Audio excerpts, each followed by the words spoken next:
Daniel Evans, 42, is not only a successful businessman, but also the founder of a prestigious hotel chain that many admire. But that afternoon, when he stepped into the hotel that bears his name, he did not receive any admiration or respect. Instead, he clearly felt the coldness of indifference and prejudice, the very thing he had always tried to eliminate throughout his career. Dressed in jeans and a casual jacket, Daniel chose no designer clothes or any other sign of status. That was intentional. He wanted to see exactly how the hotel staff treated unassuming, unacquainted, and unprepossessing guests.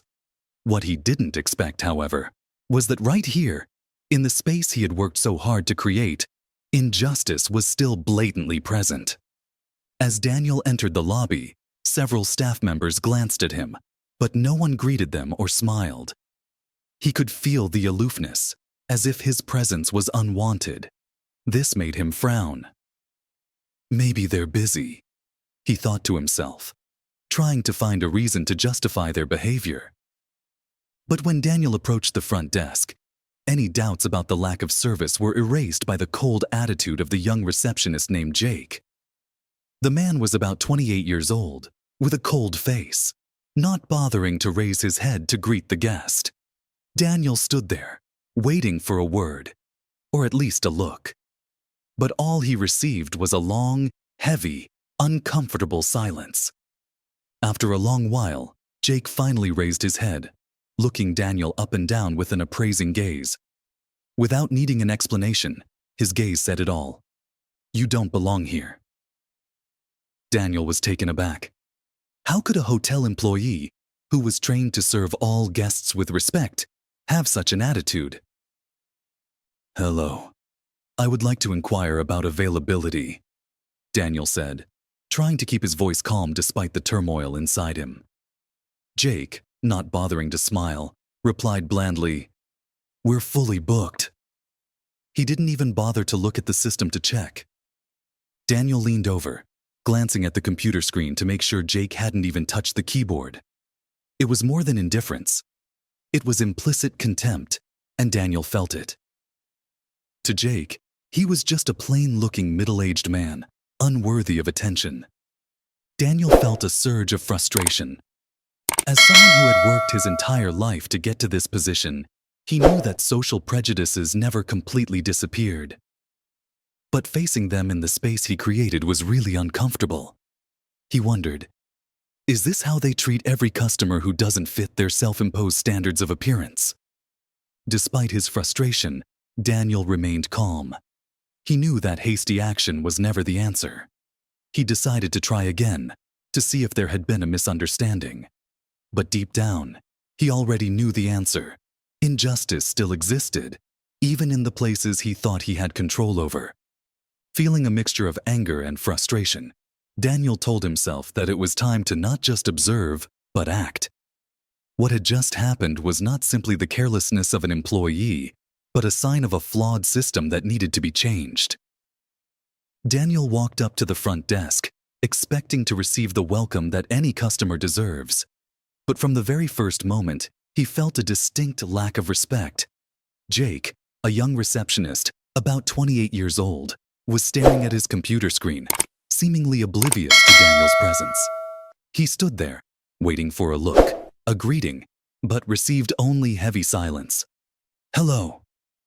I would like to inquire about a vacant room," Daniel said, trying to keep his tone casual.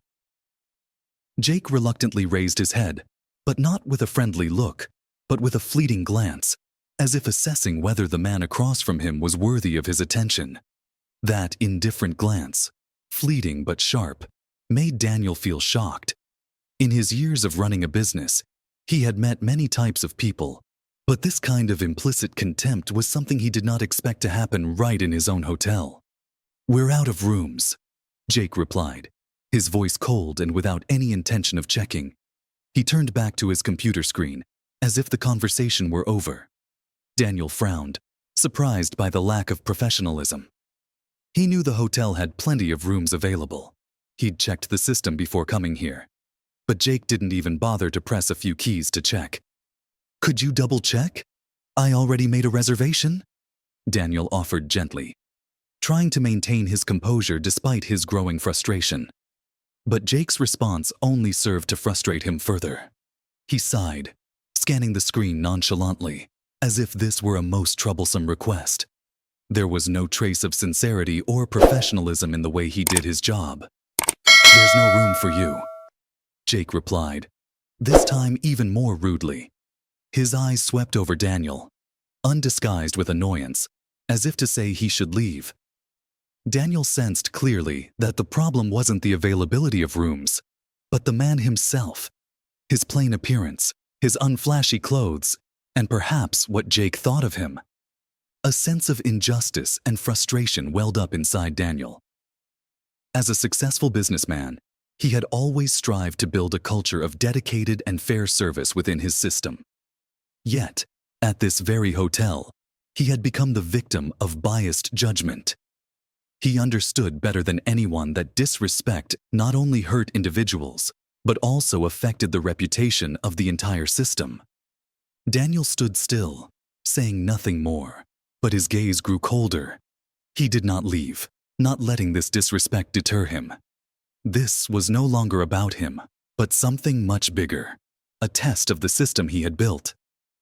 Daniel remained standing at the front desk, trying to stay calm despite the frustration that was starting to creep in. He had just asked Jake to double-check his reservation, but the receptionist's cold response and rude attitude made him realize that the problem was more than just a matter of procedure. Jake's eyes, his lack of respect, and his nonchalant response made it clear. Daniel was being judged for nothing more than his appearance. Jake, clearly impatient, turned to Sarah, a colleague standing nearby. The two exchanged glances before Jake whispered, low but loud enough for Daniel to hear, "I think we should call security. This doesn't look like our type of client." The words were like a knife to Daniel's pride. He felt a surge of bitter disappointment, but more than that, he felt surprise. How could such blatant prejudice exist in a place he had worked so hard to build? A place where every customer was treated with respect. Daniel tried to keep his face calm, even as his heart was in turmoil. He felt suddenly lost, as if he did not belong here, the place that should have been his greatest achievement and pride in life. Daniel watched Jake and Sarah converse, seeing the agreement on their faces. Sarah glanced at him, her eyes saying, "You don't belong here." It not only surprised Daniel, but it also caused him deep pain. This wasn't the first time he'd encountered prejudice, but having it happen in his own hotel was harder than ever to accept.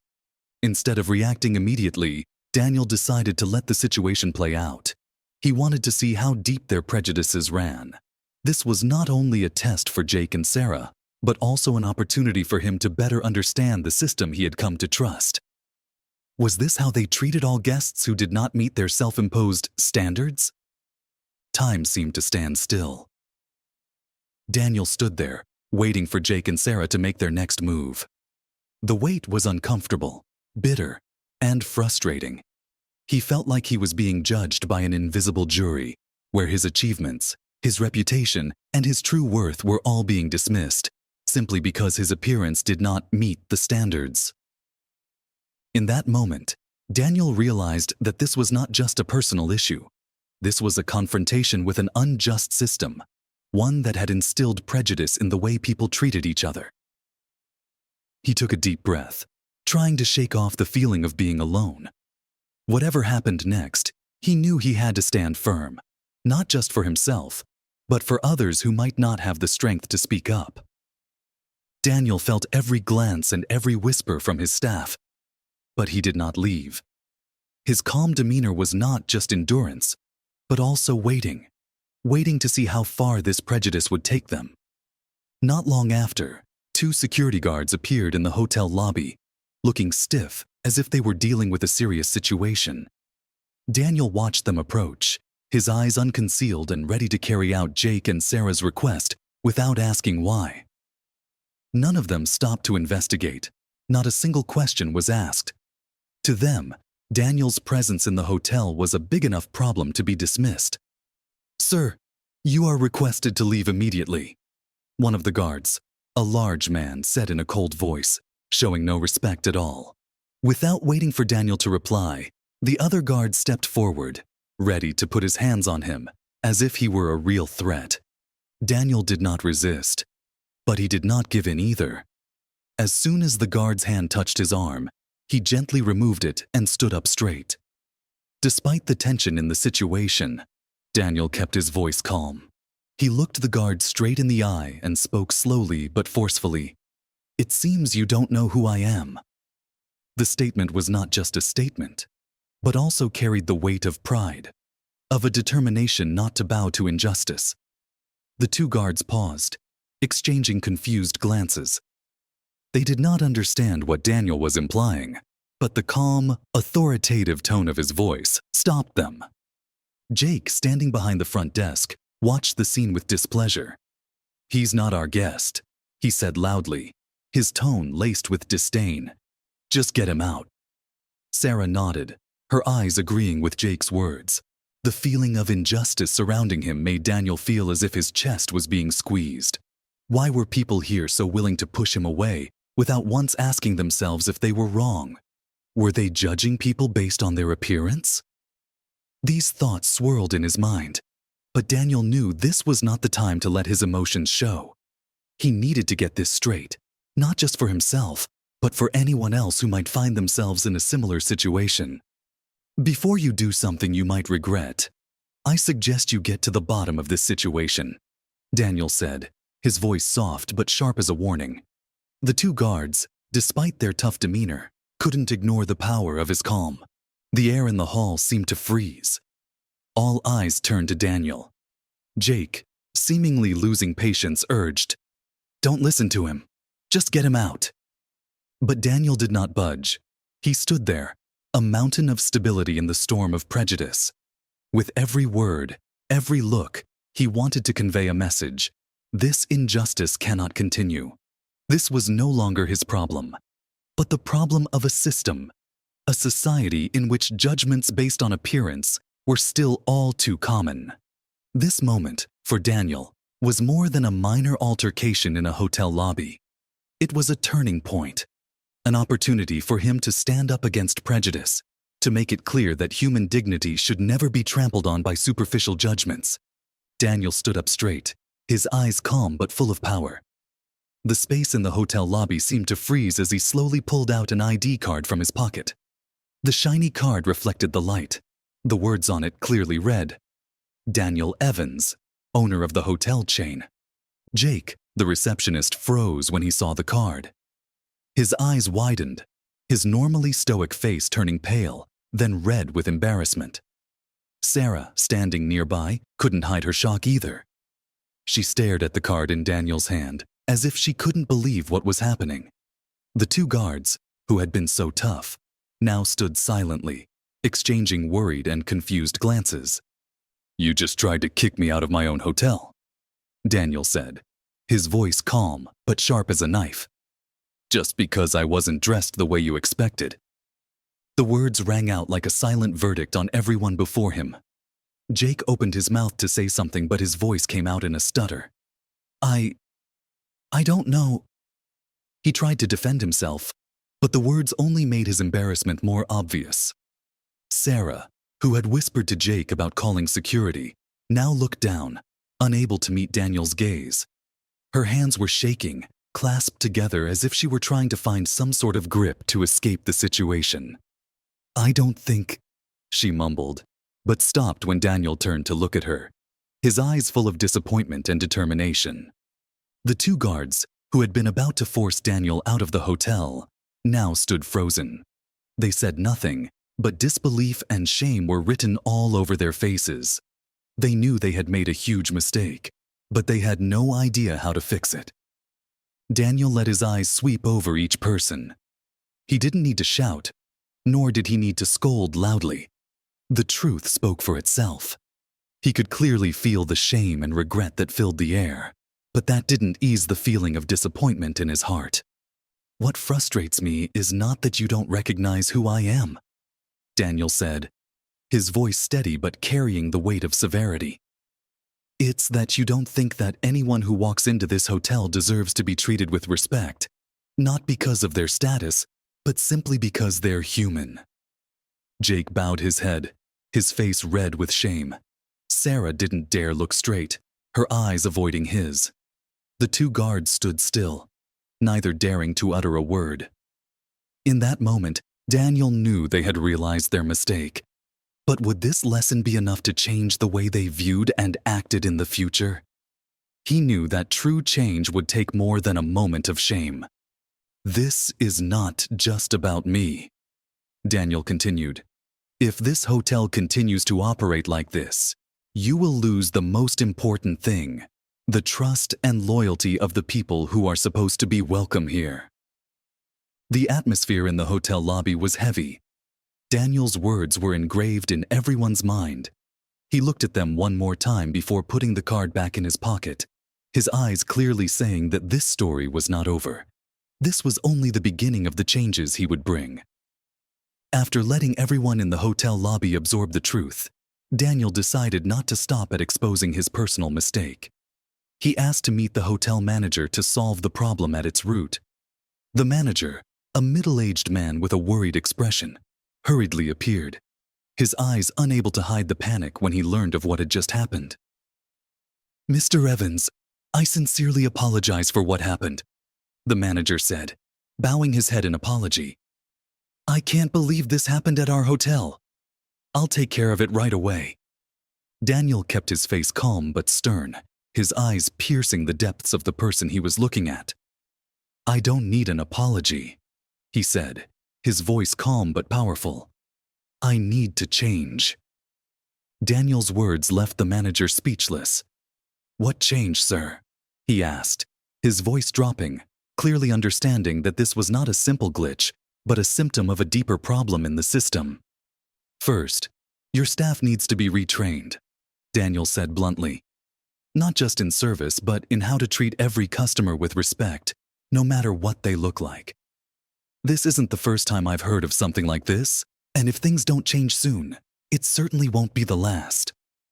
The manager nodded vigorously, sweat beading on his forehead. "We will arrange training immediately," he said, his voice shaking. "I promise this will never happen again." Daniel looked at him for a moment, as if to judge whether the promise was truly remorseful or merely a knee-jerk reaction.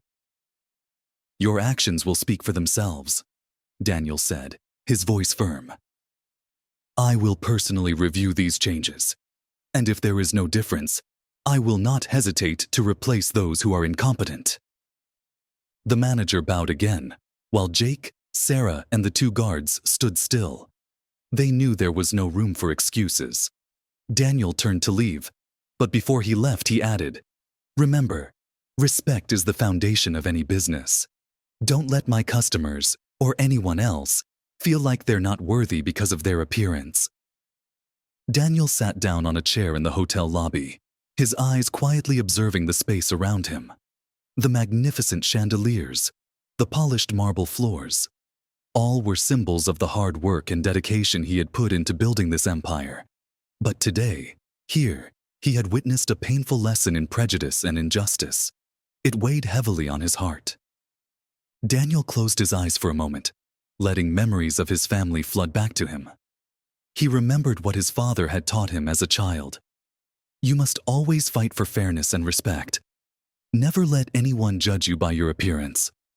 Those words not only guided Daniel through the great challenges of his life, but also motivated him to build a business with core values based on respect and equality. Yet today, he saw that the system he had created had failed to live up to those values. But instead of being discouraged, Daniel felt a surge of strength in his heart. He understood that this incident was not just a small incident, but also a reminder of a larger responsibility. This was not only a lesson for the hotel staff, but also a great challenge for him. A challenge to fix the flaws in the system, while continuing to fight to build an environment where everyone is treated fairly, regardless of status, race, or appearance. Daniel opened his eyes, his gaze now filled with determination. He knew that the necessary changes would not be easy. Retraining staff, improving policies, and perhaps even replacing people who were not suitable. All of these would take time and effort. But Daniel was not afraid of that. He had faced greater difficulties to get to where he was today, and he believed that this was the mission that life had entrusted to him. With a strong will, Daniel stood up and looked out the wide glass doors of the hotel lobby. The shimmering sunset illuminated the space, a reminder that after every darkness, light always returns. He took a deep breath, telling himself that from this story, he would not only change the hotel but also a small part of society, so that fairness and respect would become a given, not a privilege. This is just the beginning, Daniel told himself, filled with confidence. With each step he took, he was determined to make the world more just, not just for him, but for everyone.